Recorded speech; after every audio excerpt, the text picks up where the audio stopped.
ريم. آخر سؤال. ريم.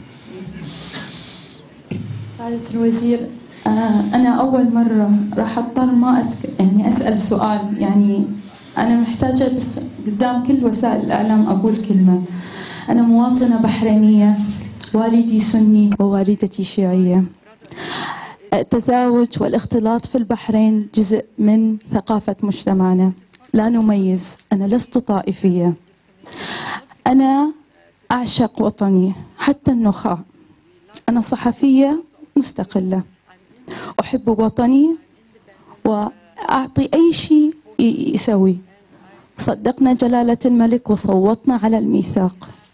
ما حدث في ميدان اللؤلؤ مجزرة يا سعادة الوزير. اسمح لي وأقولها الآن أمام الإعلام البحريني والأجنبي، ولا أريد أن أحرج أحدا. ما رأيته لا يمكن، ما يحدث في مستشفى السلمانية لا يمكن. نحتاج إلى دم، نحتاج إلى جرحى يعالجون سعادة الوزير. أنا لا أريد أن أطيل عليكم، اسمح لي واعذرني. وأنا ولائي إلى بلدي، وأريد أن أقول نحن لا نريد أن نغير أي شيء. نحن كل ما نأمل هو أن يكون لنا صوت ونساهم في عملية التطوير والإصلاح. صدقني يا سعادة الوزير، وإلى كل الأسرة العائلة الحاكمة كتبتها بأعلى صوتي. ما هي المشكلة؟ هل هي أزمة ثقة؟ لماذا لا؟ هل هناك مشكلة بين الحكومة والأسرة مع أفراد الشعب؟ لماذا هذا التمييز؟ أرجوك سعادة الوزير، عذرا وأقول لك ياها. يعني أنا لما شفت المشهد وشفت الإصابات وناس تتلاقى على الأرض، اسمح لي أنا أرتجف الحين. أنا أعيش حالة حداد مع بلدي.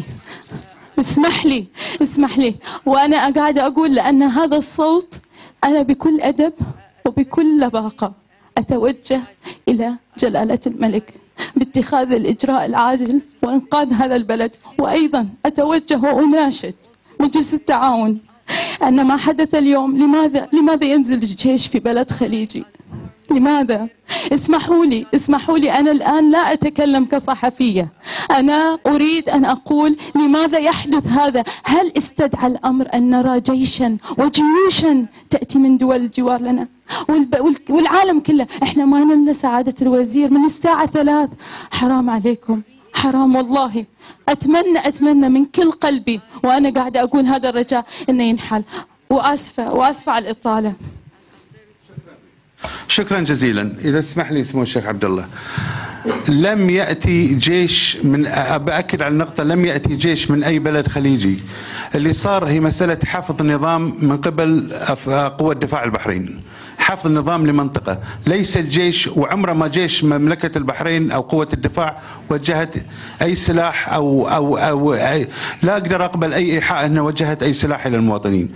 هذا هو جيش البلد، يحمي البلد ويصون مكتسبات ويصون مواطنين ويحقن الدماء دائما في أي مشكلة. أرجو أن تكون النظرة إلى قوة دفاع البحرين، هذه القوة الشريفة، بهذا الشكل رجاء.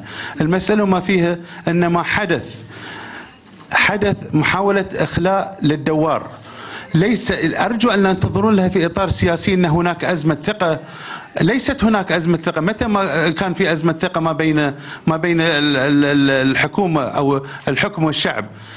دائما هناك، هذا شعب يعني ولاد ومعطاء، ودائما هناك عمل سياسي مشترك فيه التقدم وفيه المعوقات اللي نصيبها.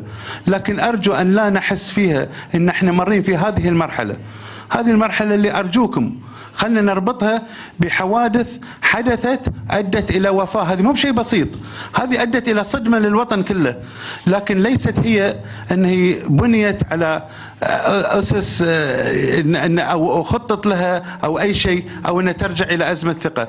الثقة موجودة، الثقة قالها الحاكم والمحكوم وأكد عليها الشعب في كذا مرة. الشعب أخذ رأيه في كذا مرة، وأنا أؤكد ولا هذا الشعب معروف أخذ رأيه، غير ما أبي أذكر المرات اللي قبل. لما جاء الاستفتاء في السبعينات، ولما خلينا نبتدئ من الميثاق العام الوطني، أخذ رأي الشعب. أول انتخابات أخذ رأي الشعب، ثاني انتخابات، آخر انتخابات الأخيرة 67% أخذ رأي الشعب. فرأي الشعب معروف ومصون، ليست هناك أزمة ثقة. لكن أن لا تحدث بعض الحوادث التي قد تؤدي بشكل أو بآخر إلى حدث مؤسف مثل اللي نمر فيه من هذه الأيام، وأنا لا أستصغر الحدث، لا أستصغره، لكن ليس لدي أي شك أننا نحن قادرون بقيادة جلالة الملك التي رفعتي له كلمتك هذه، أننا قادرون على تجاوز هذه المحنة. مضطرين نمشي.